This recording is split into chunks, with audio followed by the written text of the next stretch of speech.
Olá, o tema de hoje do Estúdio News é o uso da inteligência artificial no ambiente de trabalho. E para conversar com a gente, nós recebemos o Joaquim Santini, especialista em transformação organizacional, cultura e liderança na era digital, e o Vinícius Albino, especialista em sistemas com inteligência artificial.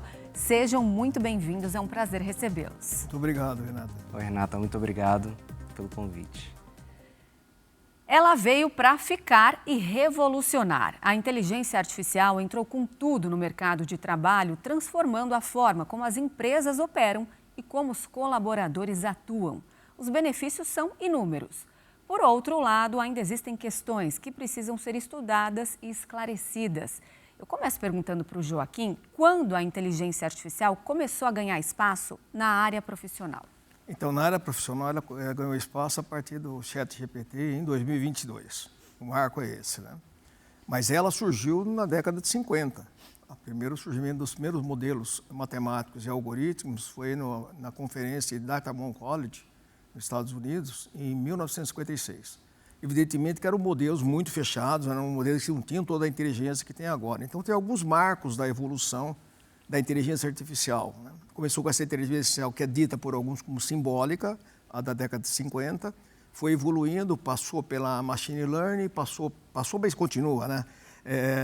Entrou na parte do deep learning, e hoje nós estamos na era da inteligência artificial e nós estamos indo para a quinta etapa, segundo alguns pensadores em nível mundial. Isso não é uma regra, é uma referência para a gente discutir. E que essa você trabalhar com os agentes da inteligência artificial. Esse é um divisor de águas que veio agora para ficar. Os agentes da inteligência artificial surgiram mais fortemente com esse título, com esse nome, com essa denominação em 2024. E ele se consagrou, está se consagrando cada vez mais a partir do estudo da Microsoft, estudo fantástico, 31 mil pessoas em nível mundial.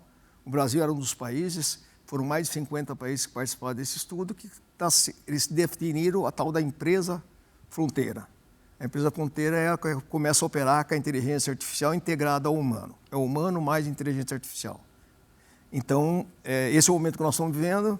Essa revolução é uma revolução que eu tive recentemente em Harvard, muitos pensadores de nível alto tratando como fosse a revolução industrial, parecido com o que aconteceu com a revolução industrial. Não vai ser, isso vai ser um processo evolutivo, embora seja uma exponencial de aprendizagem e criação de novos conhecimentos, mas tem uma evolução para se atingir esse modelo mais aberto possível, que é definitivamente o humano, mais os agentes, geridos por coordenadores ou gerentes de agentes. Então aí começa a mudar toda uma lógica do modelo de negócio, do modelo operacional das organizações. Entendido. Agora, Vinícius, quais as atuações, então, dessa tecnologia no mercado de trabalho? A gente fala bastante em automação de tarefas, o básico, né? Na rápida análise de dados, o que mais ela é capaz de fazer?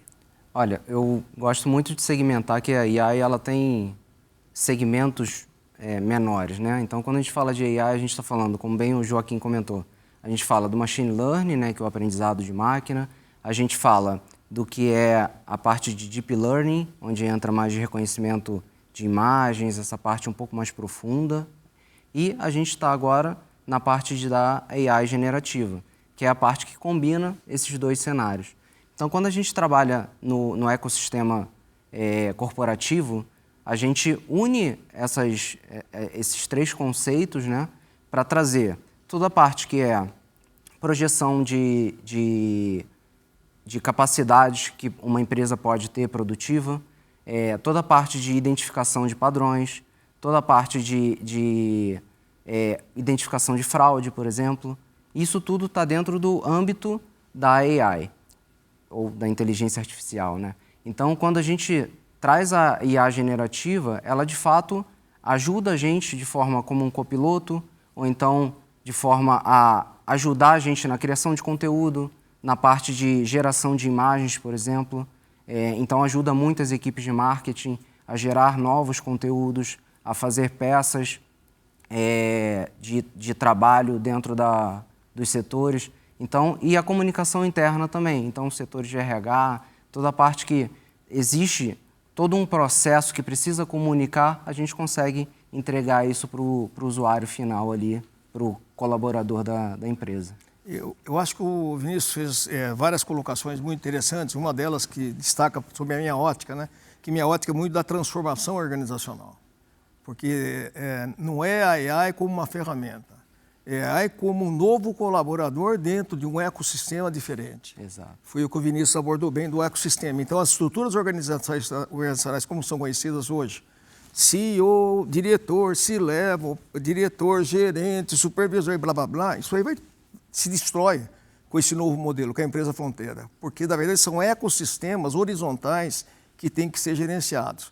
Isso parece uma fala minha, assim, meio uma balela, né? Mas não é, porque eu trabalho com essa história de tentar achatar as organizações desde a década de 90. Vamos reduzir os níveis hierárquicos, mas agora está vindo um tsunami, se eu posso chamar assim, que é a inteligência artificial generativa, que vai definitivamente provocar essa mudança. Nós não sabemos quanto tempo vai levar, e na minha ótica, olhando para a mudança organizacional prevista, a gente não sabe muito os impactos, não só em empregos, mas na vida psíquica das pessoas.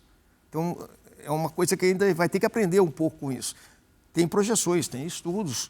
Eu estou saindo do modelo da lógica, né, que o Vinícius é especialista, indo para o modelo mais do modelo de negócio e da vivência das pessoas com a AI. A gente vai entrar nesse assunto que também é muito importante. Agora, o Vinícius tocou no ponto do RH. Eu ia te perguntar justamente sobre isso. Essa tecnologia ela é capaz de atuar em processos seletivos, até em contratações, demissões.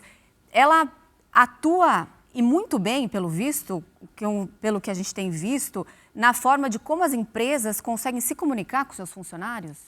Totalmente, porque isso a gente consegue, de fato, acelerar alguma parte do processo, na seleção, no filtro dos currículos, por exemplo, quando a gente fala de hard skill, né? De conhecimentos tangíveis. Ou seja, se o cara é programador, se ele sabe a linguagem A, B ou C.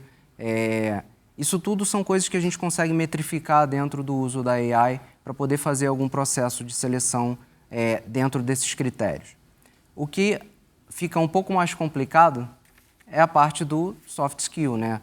Se saber se a pessoa se comunica bem, a pessoa trabalha bem em equipe. Tudo isso são critérios que nós, seres humanos, temos a competência e a capacidade de fazer. Então, aí já entra naquele cenário onde, será que vai substituir 100% o processo? Não, ele vai, de fato, auxiliar nesse processo de seleção, nessa jornada e facilitar também a experiência, porque muitas das vezes a pessoa fica meses esperando uma resposta do RH, porque o RH recebeu 100 mil currículos e não tem a capacidade de processar toda aquela informação. Então, sim, ele vai ajudar bastante nesse processo. E a implementação da inteligência artificial também levanta questões principalmente sobre ética e segurança. É importante ser transparente, claro, sobre o uso da ferramenta, e a privacidade dos dados, ela precisa ser respeitada. Joaquim, como garantir no dia a dia que isso aconteça? Então, essa é uma pergunta que vale $1 milhão hoje ou mais. Existe uma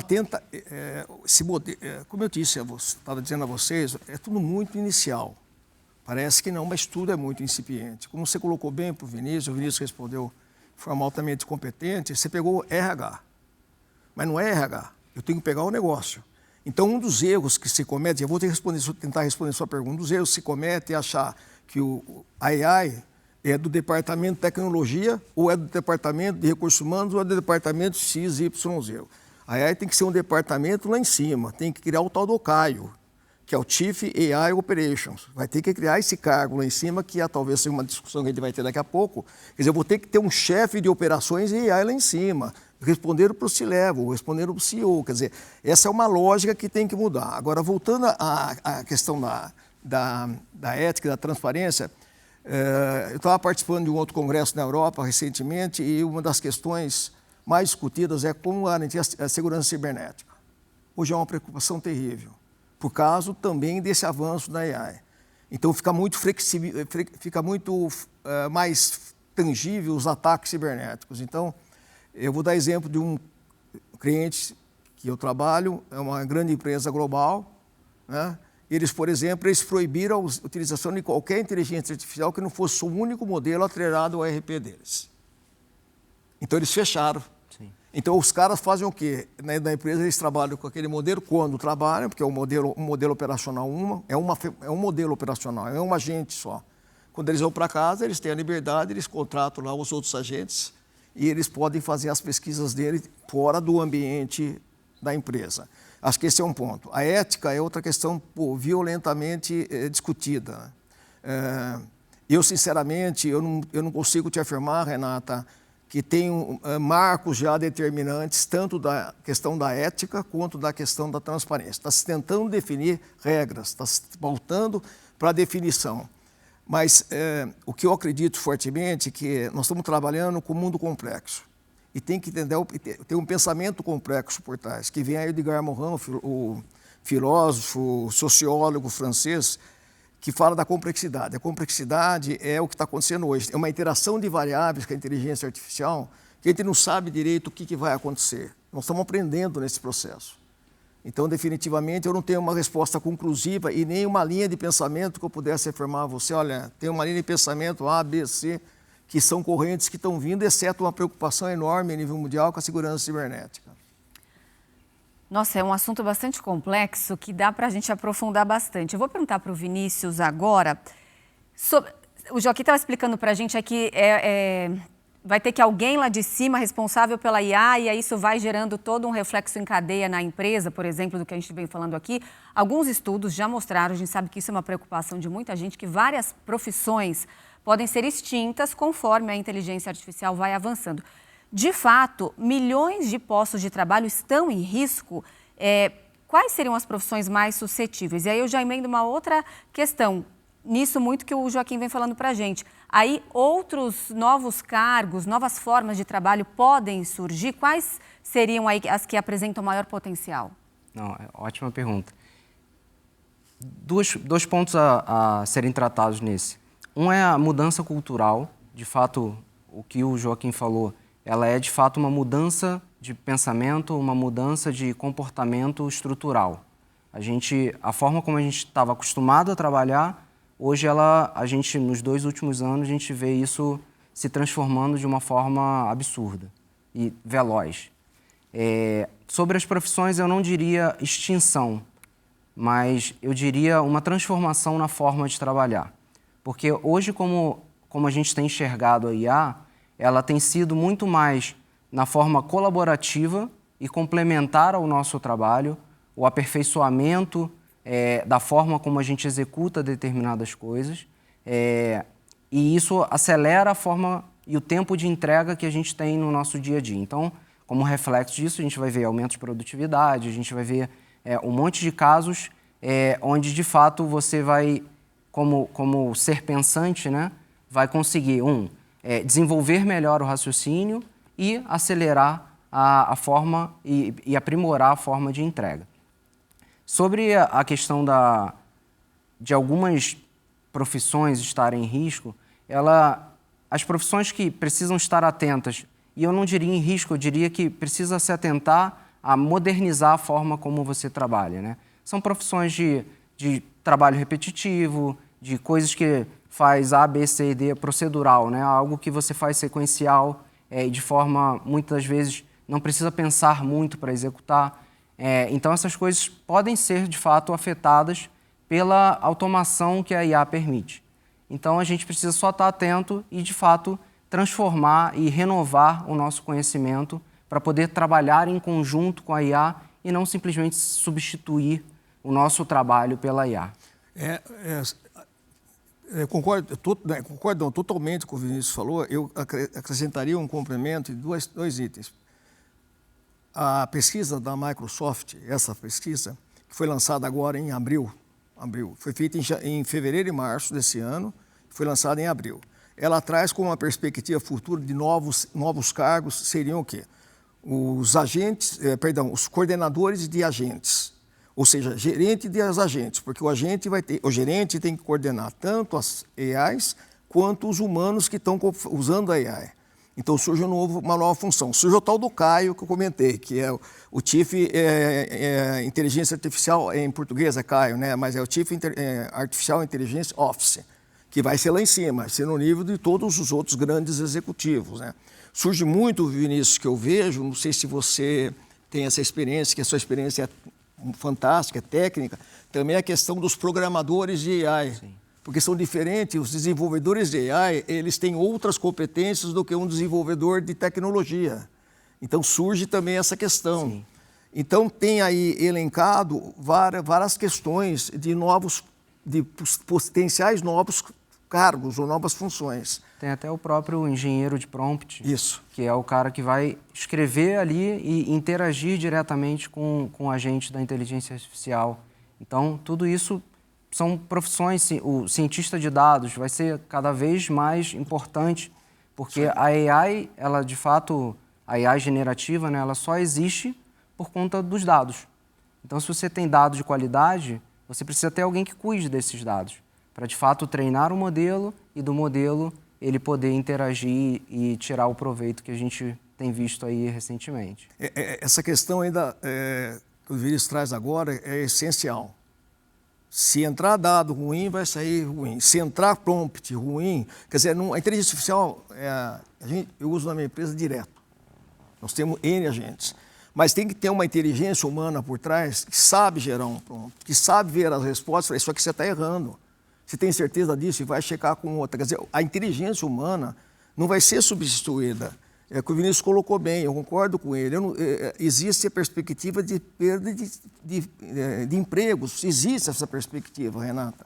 Agora, mas acho que o desafio não é esse, o desafio é como que os CEOs, os C-Level, eles vão proporcionar essa alfabetização digital para que as pessoas que estão lá consigam incorporar na sua atividade do dia a dia. Eu dou um exemplo muito rápido e muito simples.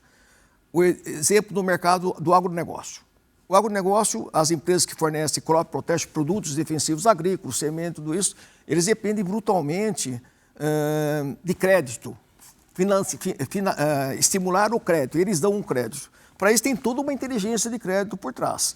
Há 10 anos atrás, esses caras do crédito, eles eram os caras simbolicamente que tinham autoridade dentro da organização.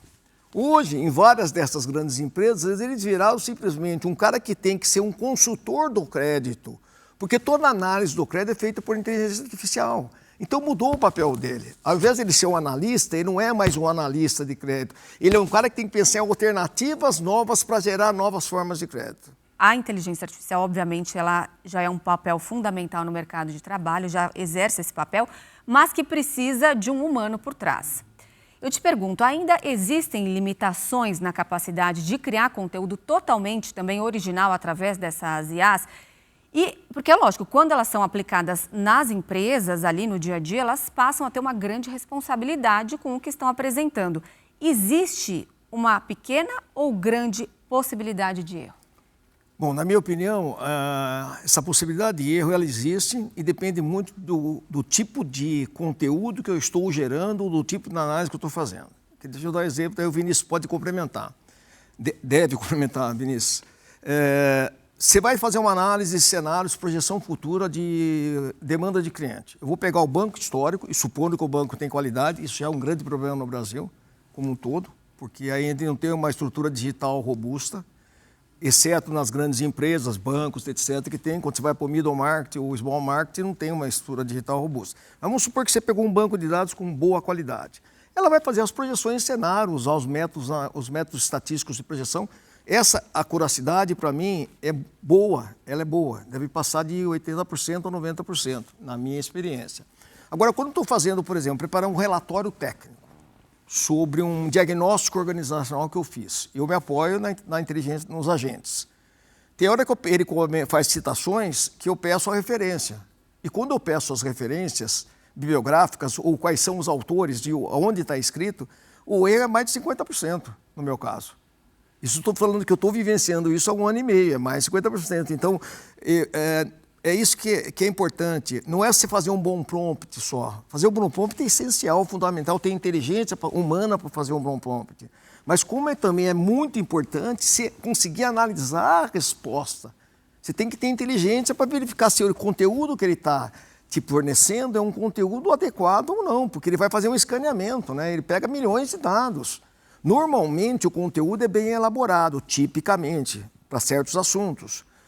Hoje, por exemplo, te dar um exemplo real, análise e solução de problema, vai resolver um problema. Porque negócio que fazia na década de... Eu fiz de monte. Qual é o problema, não sei o que. Hoje não, você vai gerar um belo prompt com os especialistas técnicos, você gera um belo prompt com o especialista e vai soltando, e vai trabalhando com ele. Você faz várias rodadas, não é uma rodada única que ele solta a resposta, muito pelo contrário. Às vezes as respostas vêm muito blá, blá, blá. Não, mas não é isso que eu quero profundidade aqui, eu quero profundidade aqui, eu quero profundidade ali. Então eu vou interagindo o tempo inteiro com esse agente. Por isso que na empresa Fronteira, é isso que está sendo qualificado, é o humano mais os agentes. É isso que vai ser a empresa moderna, vai ser o humano mais os agentes. E aí que vai remodelar todo o modelo de negócio. É importante ele trazer isso para a gente, porque há quem ache que a inteligência artificial dá a última palavra. Não é assim, Vinícius? Eu ia até te perguntar se depende, se essa possibilidade de erro ela acaba variando conforme o segmento. Isso, ela varia por duas razões, né? Uma, como bem disse o Joaquim, a qualidade de dado que entra para treinar esse modelo, ela é fundamental. Então, se você trouxe dados de qualidade, com informações verídicas e uma grande quantidade de dados, você, de fato, vai ter informações verídicas saindo. Porque, no fundo, a AI generativa, ela gera, ela não cria. Então, o fato de gerar, ela sempre parte do princípio que existe uma boa base de dados. Então, nessa linha da geração, quando a gente está usando no segmento corporativo, a gente precisa, de fato, treinar esse agente, né, com algumas limitações. Por que eu falo com limitações? Existe um termo técnico que é alucinação. O agente ele é capaz de alucinar, ou seja, ele cria, ele junta conceitos e sai com uma coisa que parece ser verdade. E aí, dentro do contexto, se você não tem uma análise crítica sobre o resultado, você vai acreditar que aquele dado é real. E aí foi o que o Joaquim falou da checar a fonte, né? Se ele não dá para a gente uma fonte que a gente tenha capacidade de verificar se esse dado de fato é real, a gente fica em dúvida, porque é muito parecido com a realidade dentro do contexto.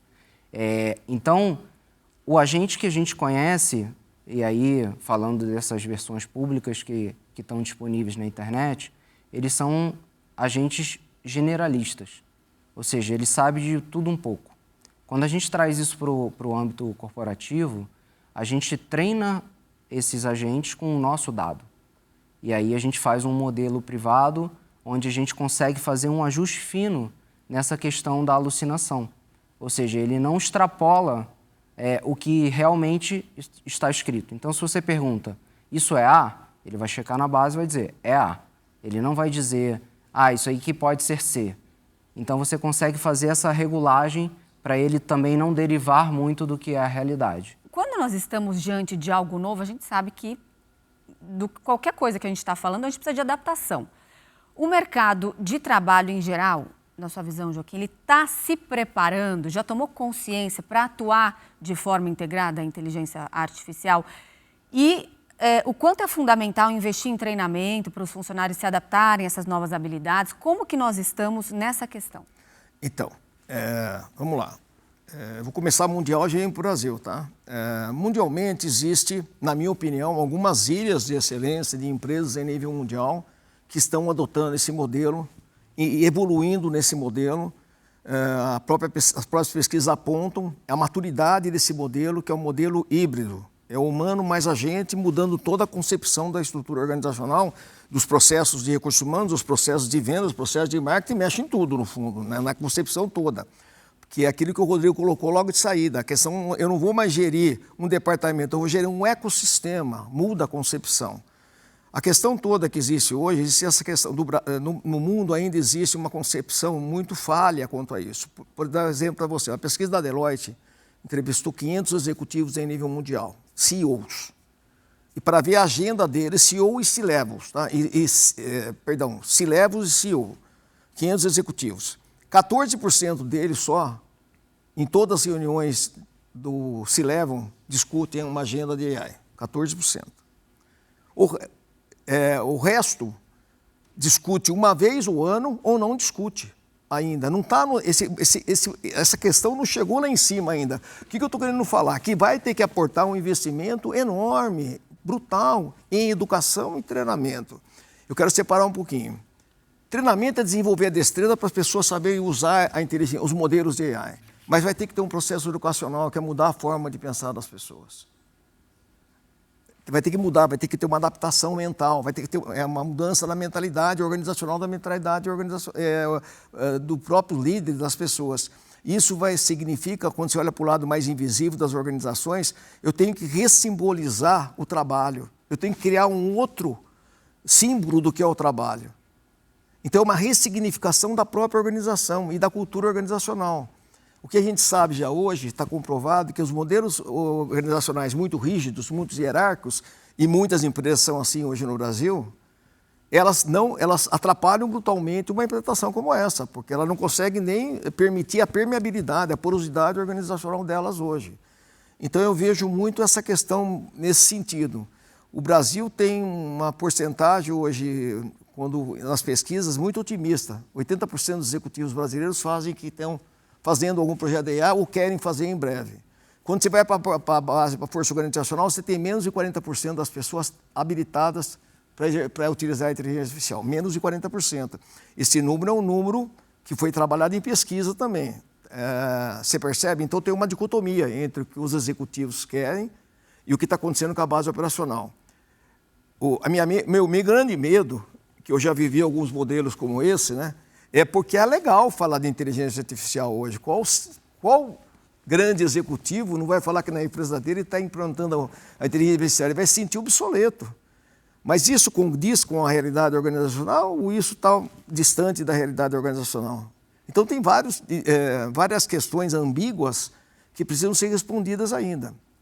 Eu conheço muito poucas empresas no Brasil que genuinamente têm um projeto de implantação da revisão do modelo de negócio suportado pelos agentes de AI. É que isso só complementando, tem um fator que dificulta bastante, que as empresas elas estão acostumadas a capacitar as pessoas que são técnicas. Então, se a gente volta lá para a Revolução Industrial, quando começaram a surgir os equipamentos, é bem similar o cenário, né? Onde as pessoas de fato se assustavam em ser substituídas por máquinas. E aí a gente foi consolidando, foi entendendo, o mercado de trabalho foi se transformando. E hoje o que a gente vê de fato é que a capacitação sobre o conceito de IA, sobre o uso de ferramentas com IA, sobre a automação de processos, ela não pode se restringir a uma área de um profissional técnico. Ela, de fato, ela precisa permear toda a organização. E aí eu acho que é aí onde está a dificuldade, né? Porque depois de toda essa reforma, né, a gente acaba vendo que focou mais na pessoa que produz, né, no operador ali, na mão de obra técnica. Então, trazer esse conceito e renovar a mente para também entender que não é só mais um uso técnico e que, de fato, precisa trazer o conceito para toda a organização é um dos grandes desafios hoje. Pegando só um gancho da fala final do Vinícius, todas as pesquisas apontam nesse sentido. Não é mais o humano e AI uma coisa separada, não, a coisa está integrada, a coisa tem uma simbiose, vai ser uma coisa única, não é o seu colaborador vai ser o Joaquim Santini, mais os modelos de AI que o Joaquim Santini usa para entregar um bom resultado e agregar valor. O seu colaborador vai ser Joaquim Santini, o Vinícius e a Renata, nós três com formações diferentes, em termos das disciplinas, você formada em marketing, o Vinícius formado em TI e eu formado em administração. Somos nós três trabalhando com um gerente que nos gerencia, mas gerencia também a quantidade de agentes que nós vamos ter capacidade de suportar com qualidade e efetividade, porque outra loucura que tem já apontado é a neurose obsessiva de querer falar assim, eu tenho 200 agentes, isso aí não resolve nada, a efetividade é quantos agentes efetivamente está conseguindo extrair valor para o seu negócio ou para o que você quer fazer. Bom, é uma mudança muito maior do que a gente imagina, né? É isso, é uma mudança na forma de pensar e depois que vai refletir em todo o mercado de trabalho, como que a gente vem abordando aqui. Olha, infelizmente nós não temos mais tempo, agradeço a presença de vocês dois aqui. Foi um prazer recebê-los. Muito obrigada e até a próxima. Muito obrigado. O Estúdio News de hoje fica por aqui. Eu conversei com o Joaquim Santini, especialista em transformação organizacional, cultura e liderança na era digital, e com o Vinícius Albino, especialista em sistemas com inteligência artificial. E lembrando que você já pode acompanhar essa entrevista pelo nosso canal no YouTube, no Play Plus e também pelo nosso podcast disponível no Spotify e no Deezer. Eu espero você no próximo programa. Até lá!